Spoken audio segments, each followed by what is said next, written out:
Olá, bem-vindo a mais um vídeo do nosso curso de Estatística Descritiva. Nesse vídeo nós continuamos a falar sobre medidas de dispersão, segunda parte.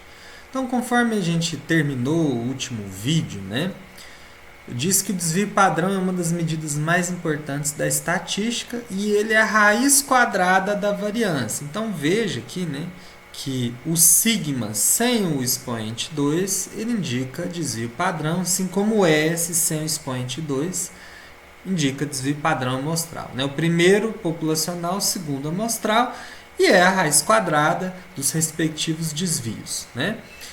Ele representa de uma forma mais significativa e tem a vantagem de colocar a sua medida na mesma unidade que os dados estão representados. Então, você não tem aquele problema de ter quilograma ao quadrado, metro ao quadrado. Você vai ter ali a medida de variabilidade na mesma medida dos dados. Bom, então, conforme eu disse, o cálculo é pela raiz quadrada. Então, como exemplo, vamos considerar essa série, que é uma série tipo A. Os dados não estão em classe, nós vamos calcular o desvio médio, a variância e o desvio padrão. Então, uma tabelinha aqui, tá? Vamos calcular os produtos dos valores de observação pelas suas respectivas frequências. Então, para a média, nós simplesmente vamos calcular a divisão entre o somatório dos produtos de x por f, dividido pelo total de dados, que é 24, o somatório das frequências. Então, a média é aproximadamente 10,8.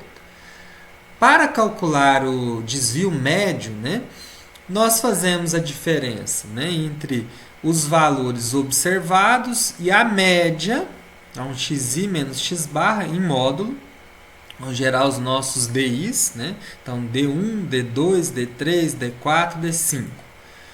E o módulo de DI vezes a frequência, no caso aqui 3, 5, 8, 6, nós vamos calcular esses produtos e o somatório desses produtos será utilizado para cálculo do desvio médio.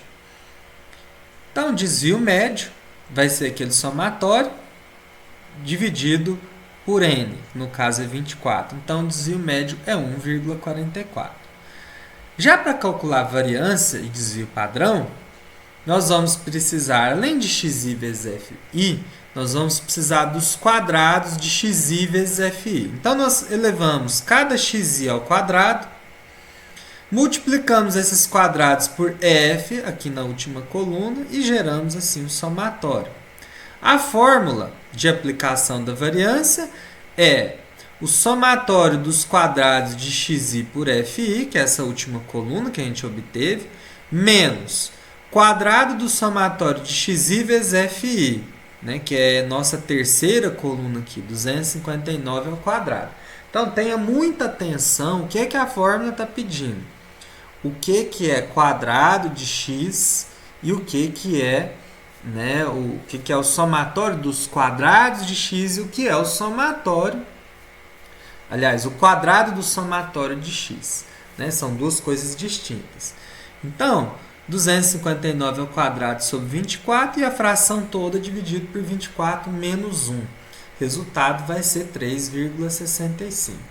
Finalmente, para calcular desvio padrão, basta extrair a raiz quadrada da variância. Então, raiz de 3,65 é aproximadamente 1,91. Agora, no exemplo 2, a gente tem aí mais um exemplo para calcular média e desvio padrão, só que agora a gente tem uma distribuição de frequências do tipo B, porque a gente está trabalhando em classe. Então, o que vai ser o nosso xi aqui? Vai ser ponto médio das classes, 3, 5, 7, 9, 11.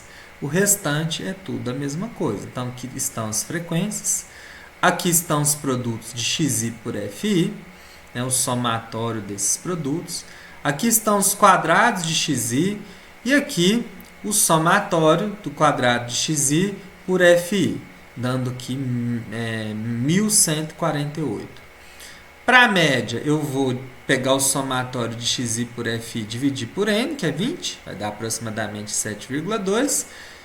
Para a variância, eu vou substituir na fórmula, vai ser 1148, que é o somatório do quadrado de xi vezes fi, menos 144 ao quadrado, que é o quadrado do somatório de xi por fi, dividido por n, que é 20, dividido por 20 menos 1. Fazendo as contas, nós vamos chegar numa variância de 5,85. E o desvio padrão é a raiz quadrada disso, 2,42. Então, está aí um exemplo do cálculo de média desvio padrão. Bom, nós temos uma outra medida de variabilidade que é importante, que é o coeficiente de variação. Vantagem do coeficiente de variação é que, muitas das vezes, uma distribuição que tem um desvio padrão maior do que o de outra, não significa que esse desvio padrão maior, essa distribuição terá uma variabilidade maior. Talvez os números, né, os valores numéricos sejam maiores, né, e aí você vai ter uma média maior. Então, não necessariamente que isso vai indicar que ela é mais... tem mais variabilidade do que a que tem desvio menor. Por isso, você divide o seu desvio padrão pela média da distribuição e multiplica por 100. Então, você tem em porcentagem o nível de variabilidade de uma distribuição. Por exemplo, você tem 2 cultivares de feijão, tá? Em uma você tem média de 56 gramas e desvio padrão de 9, e outra você tem média de 35 gramas e desvio padrão de 7 gramas. O coeficiente de variação para o feijão do tipo A dá 16,07%, enquanto que para o tipo B dá 20%. Olha que curioso, né? Embora o feijão do tipo A tenha maior desvio padrão, na verdade, o feijão do tipo B tem uma variabilidade maior, vista aqui pela porcentagem. Tá? Então, tá aí uma importante observação sobre a questão do coeficiente de variação. Existe uma sugestão de classificação, né? Se o coeficiente de variação for menor ou igual que 15%, a gente diz que tem uma baixa dispersão.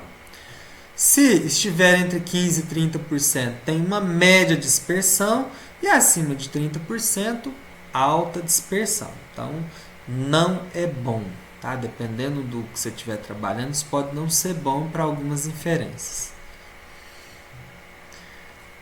Vale a pena falar também sobre alguns coeficientes que vão interferir muito na distribuição e permitir que você avalie a variabilidade delas. Então, temos de assimetria. Ele mede o quão afastada a distribuição está da unidade de simetria, ou melhor dizendo, da média. Então, nós temos aqui, né, o eixo de simetria quando uma distribuição é simétrica, ou seja, em outras palavras, perfeita, né? Nós temos aí a média igual a mediana igual a moda. Quando isso acontecer, né, a gente tem uma distribuição perfeita.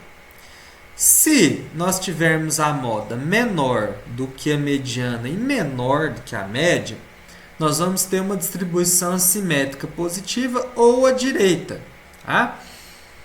E se for o contrário, se a média for menor do que a mediana, que for menor do que a moda, nós vamos ter uma simétrica negativa à esquerda.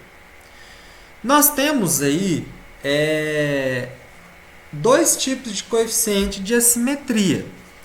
Tem como você calcular a simetria com esse primeiro aqui, que é a diferença da média pela moda dividido pelo desvio padrão, tanto populacional quanto amostral.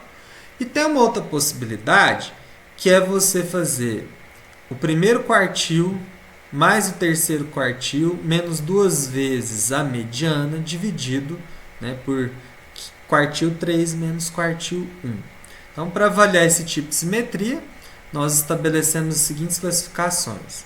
Se for igual a zero, é simétrica. Se for maior do que zero, é positiva ou à direita.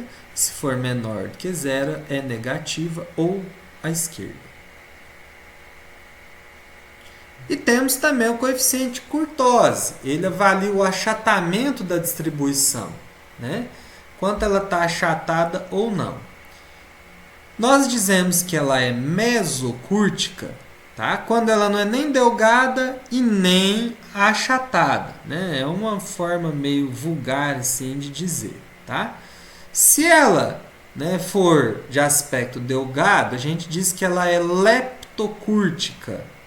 E se ela for de aspecto achatado, a gente diz que ela é platicúrtica. O coeficiente de Kurtoz, que avalia esse grau, é o K. Ele é o quartil 3 menos o quartil 1, dividido por duas vezes o percentil 90 menos o percentil 10. Se K for igual a 0,263, a gente diz que ela é mesocúrtica. Maior do que esse valor, ela é platicúrtica, e menor do que esse valor, ela é leptocúrtica. Por exemplo, para essa distribuição aqui, né, calculando lá quartil, percentil e jogando na fórmula, vai dar 0,27. É um pouco maior do que 0,263. A gente já considera como platicúrtica, embora não esteja tão assim distante. Chegamos ao fim de mais um vídeo do nosso curso. Espero que você tenha gostado. Desejo a você bons estudos e até a próxima.